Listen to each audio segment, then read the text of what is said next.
Dans ce tutoriel, je vais vous expliquer comment créer et paramétrer un cycle de répartition globale pour répartir des charges indirectes vers des centres récepteurs via ratio statistique, ceci pour du budget. La transaction utilisée est la transaction KSU7.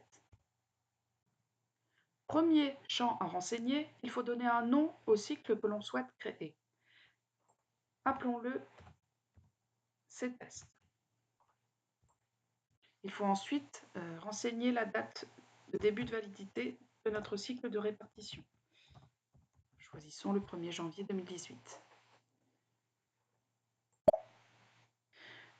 Sur la page suivante, nous allons renseigner le nom exact de notre cycle test, et nous appuyons sur l'icône rattacher segment.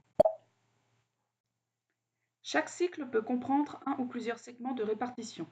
Dans chaque segment, nous devons définir l'émetteur et le récepteur du segment, ainsi que la règle de répartition des données. Dans l'exemple, nous allons créer un segment. Nous allons l'appeler S1, segment 1.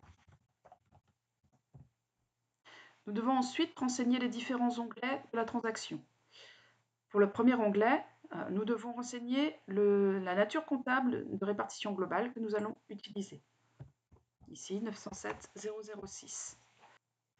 Puisqu'il s'agit de répartir des valeurs budgétaires, il faut vérifier d'avoir bien sélectionné origine valeur budgétée et d'avoir également sélectionné en type par var les coûts budgétés.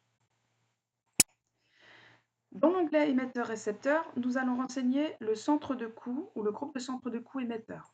Dans notre cas, il s'agit d'un centre de coût G06 Gen. Celui-ci va émettre des charges vers un centre de coût récepteur ou un groupe de centres de coût récepteurs. Dans notre cas, nous choisissons de renseigner un groupe qui regroupe tous les centres de coût primaires. Il s'appelle G06 prime. Nous pouvons passer à l'onglet suivant, Val Emet. Ici, nous allons conserver la valeur 100% de nos charges réparties et nous vérifions que l'origine val budgétée est bien sélectionnée. L'onglet suivant, base de référence récepteur. Nous vérifions également avoir bien choisi coût budgété et pas d'application de normes. Dans ce même onglet, nous allons renseigner la nature comptable qui va être utilisée pour ce cycle de répartition. Ici, il s'agit du 907,006. Nous pouvons passer au dernier onglet. Dans cet onglet, nous pouvons affecter des facteurs de pondération par centre de coût récepteur. Ici, dans notre exemple, nous ne souhaitons pas en affecter, nous laissons donc toutes les valeurs à 100%.